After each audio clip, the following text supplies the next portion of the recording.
welcome. I'm Geeta Mohan and you're watching India Today Global. Now, after delivering on the promise to get the Israeli hostages back to their families, U.S. President Donald Trump is in Egypt's Sharm el-Sheikh city, where he is attending the summit on Gaza peace plan. The peace summit is co-hosted by U.S. President Donald Trump and his Egyptian counterpart Abdel Fattah el-Sisi. Trump, who addressed the Israeli parliament, the Knesset, praised not only the efforts of Israeli Prime Minister Benjamin Netanyahu, but also a host of Arab countries for ushering in peace in the region. Trump also spoke about playing a role in the rehabilitation of Gazans through the Board of Peace headed by Trump. Leaders from more than 20 countries are in Egypt for the summit. The Israeli Prime Minister Benjamin Netanyahu was supposed to participate in the summit earlier. The office later clarified that he won't. The Hamas, too, has kept away from the summit. But the chairman of the Palestinian Liberation Organization, Mahmoud Abbas, also known as Abu Mazen, is participating along with leaders from the UK, France, Germany, Turkey, Spain, Italy, European Council President, UN Secretary General Antonio Guterres. There's also representation from Norway, Canada, Pakistan, and India's Minister of State for External Affairs, Kirti Singh, is representing Prime Minister Modi as a special envoy to the summit.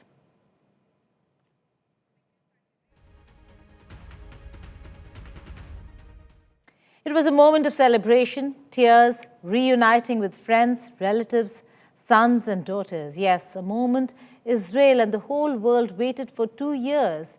A peace plan that was designed by the U.S. president and also a campaign promise to end war in 24 hours took 2 years to finally see daylight.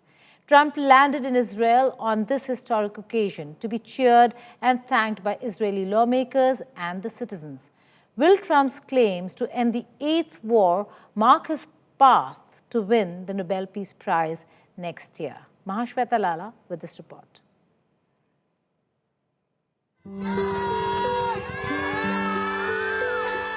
A moment unfathomable, a wait that has finally come to an end.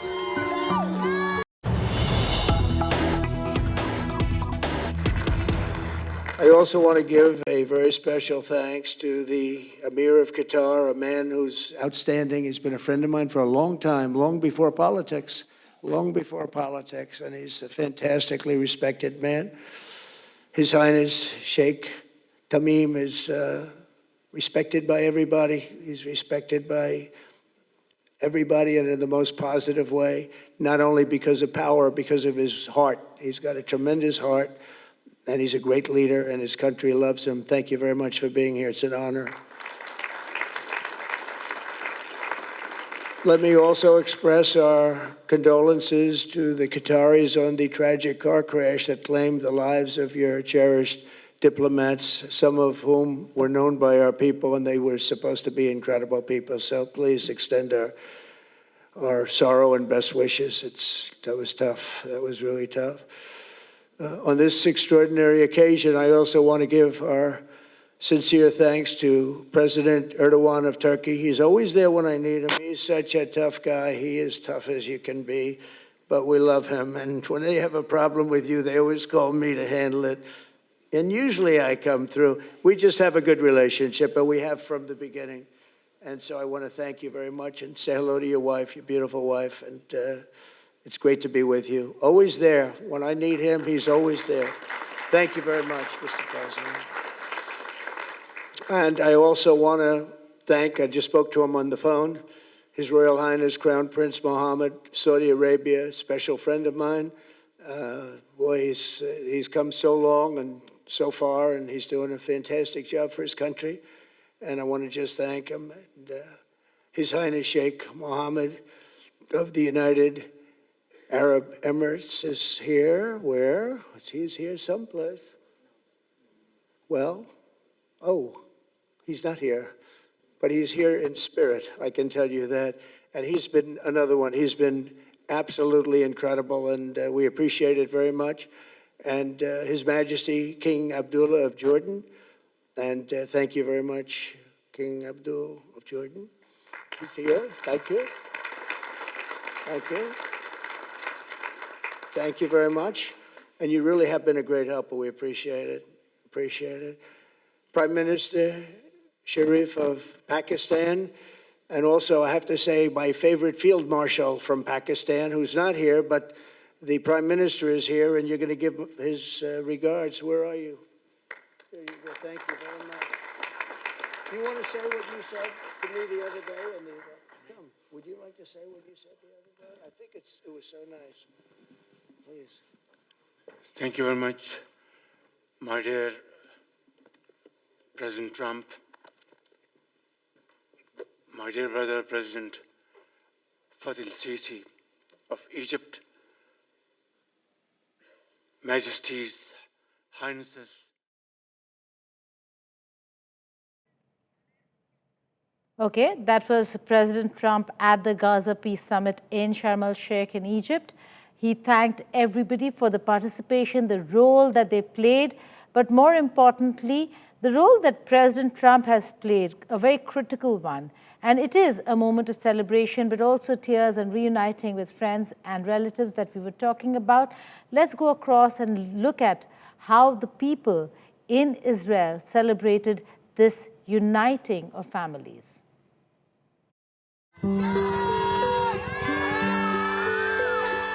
A moment unfathomable, a wait that has finally come to an end. Israel celebrated the release of its 20 living hostages from the clutches of Hamas.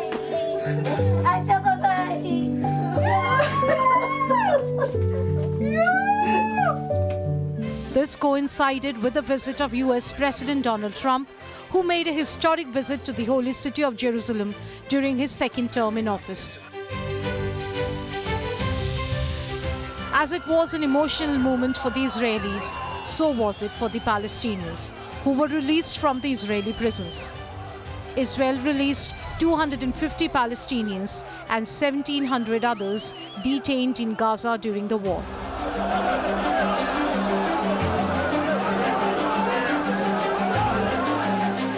As borders on both sides welcomed the homecoming of their dear ones, Donald Trump, the man of the hour, was honored with Trump chants and a standing ovation at the Israeli Parliament, the Knesset.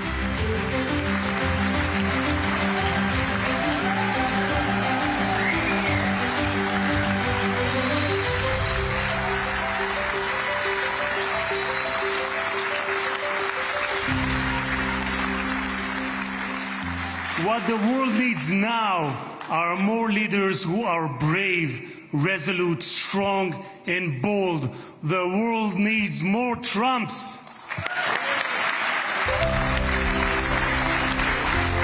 Trump, who was touted by many world leaders for this year's Nobel Peace Prize for ushering in peace for the Israel-Gaza conflict, was nominated by Israeli Parliament Speaker Amir Ohana for next year's Nobel Peace Prize.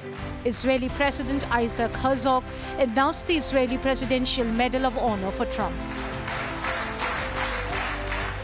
I hereby announce that together with our good friend, Speaker of the House Mike Johnson, we will rally speakers and presidents of parliaments from around the world to submit your candidacy for the Nobel Peace Prize next year.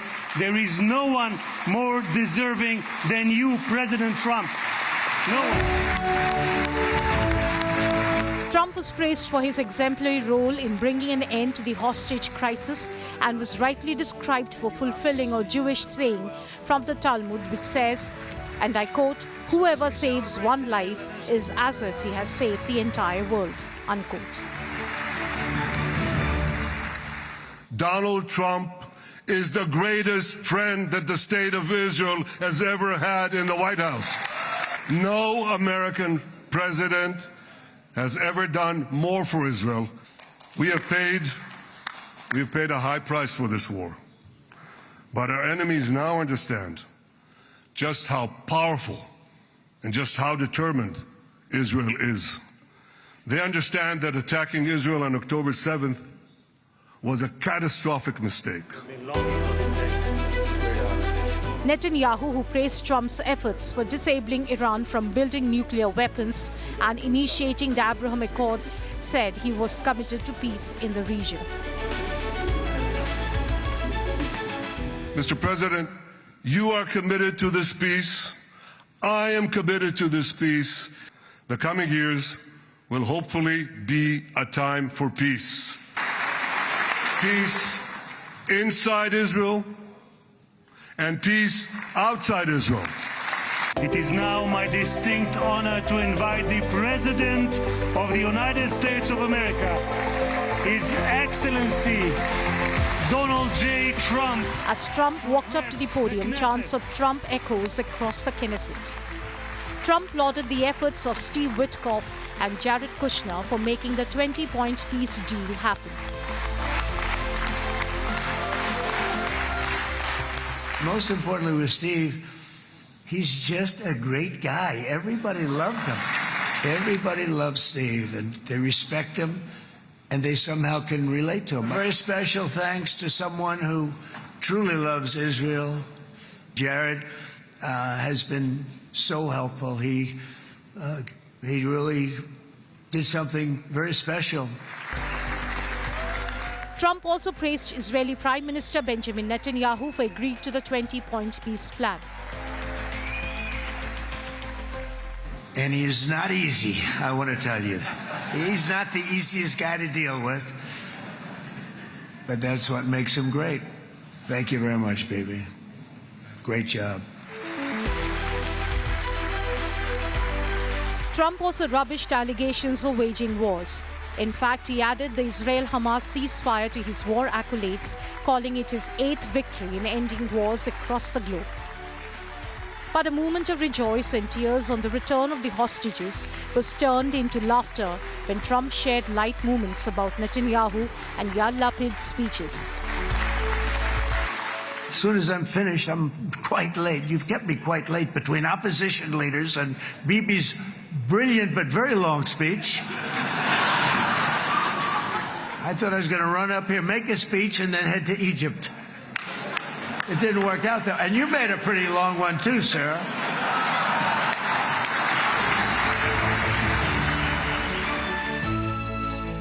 Trump's next trip to Egypt for a summit in Gaza peace brings in leaders from more than 20 countries. But the two main stakeholders, Israel and Hamas, stayed out. Is Trump the harbinger of peace? Is Russia-Ukraine war next on the agenda? The geopolitical moves of Trump will determine if he will go down in the history as the US president who brought peace to the world. Mahashweta Lala, Bureau Report, India Today.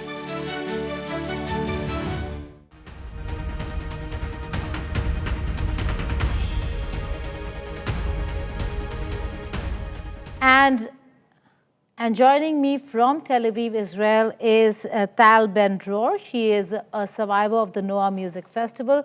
Tal, if you could first just begin with your experience, what had happened, what's your memory, and then we'll talk about the hostage release.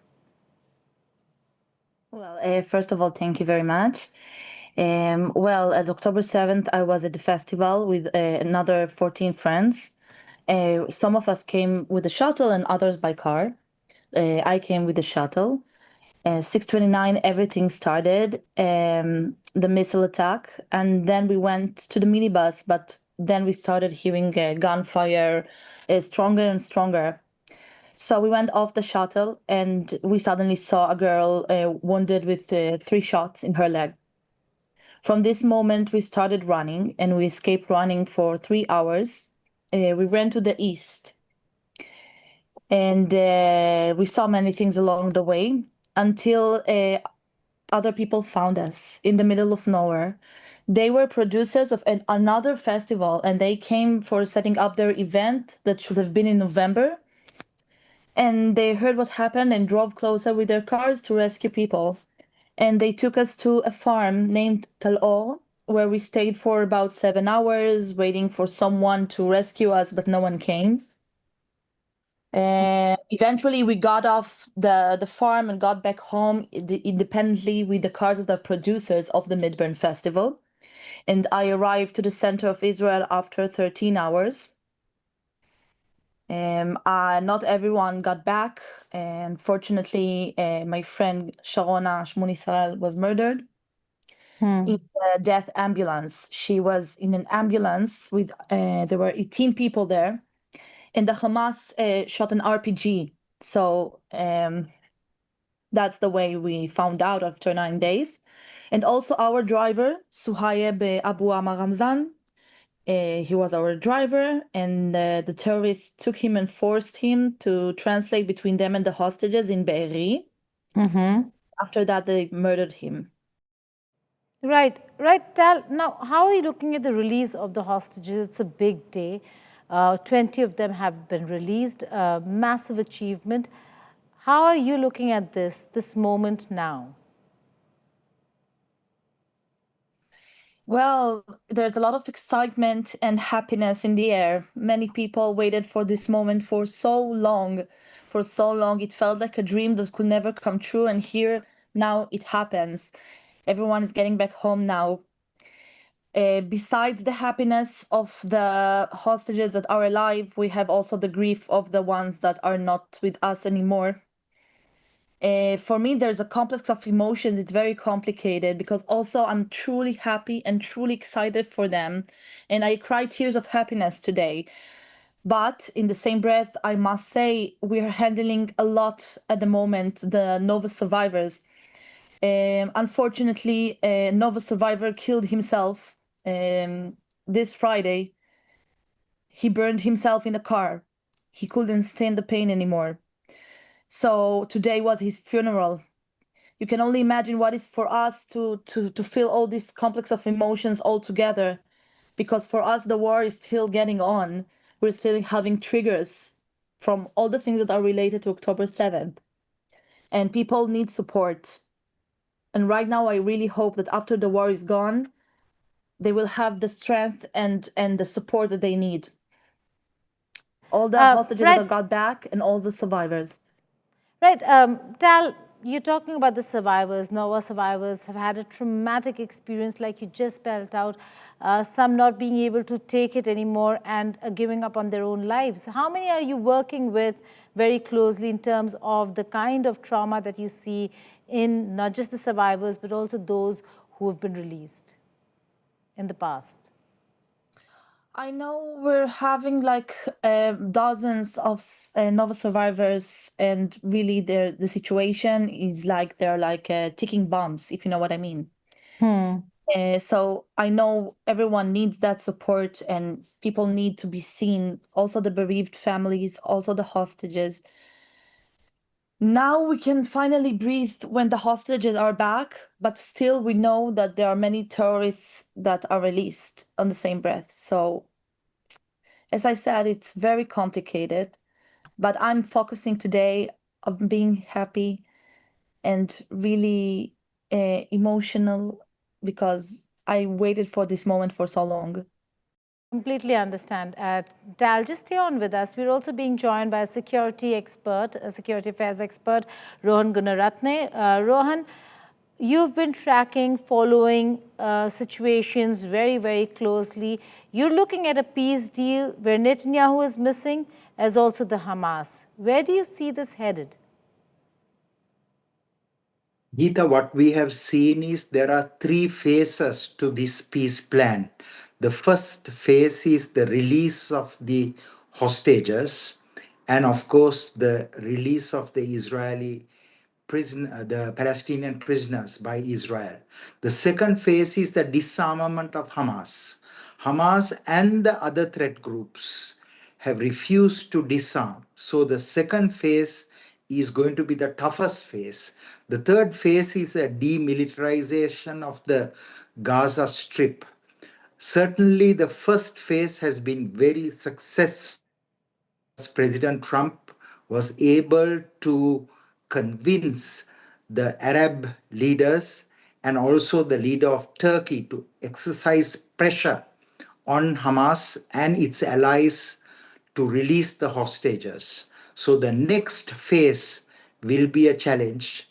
That phase, of course, they will have to bring Hamas and its allies and Netanyahu on the same platform so that there will be progress. This is the very first step in a prolonged and a protracted peace process.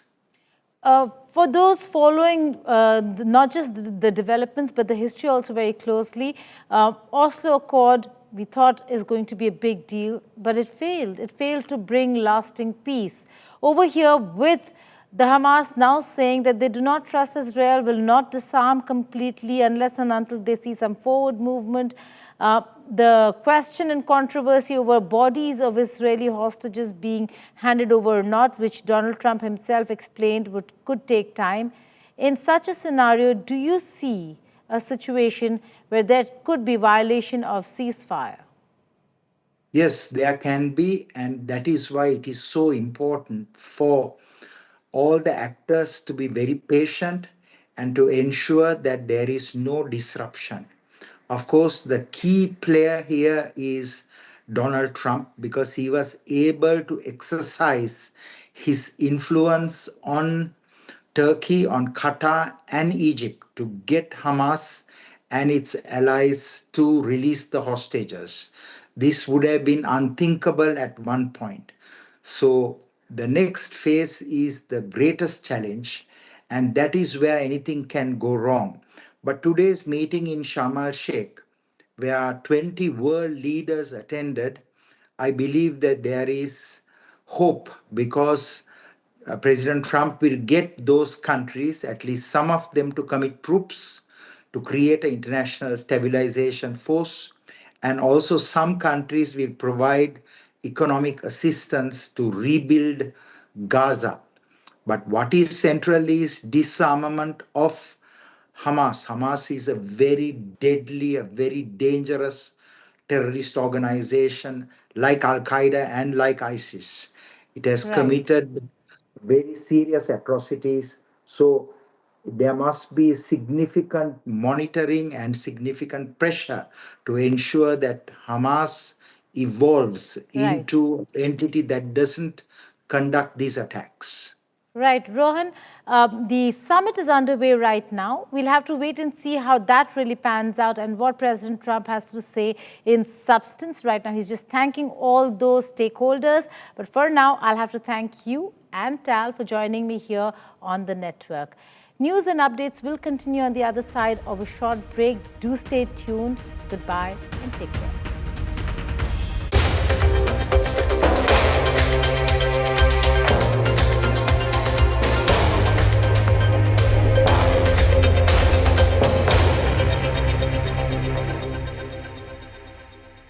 Bye.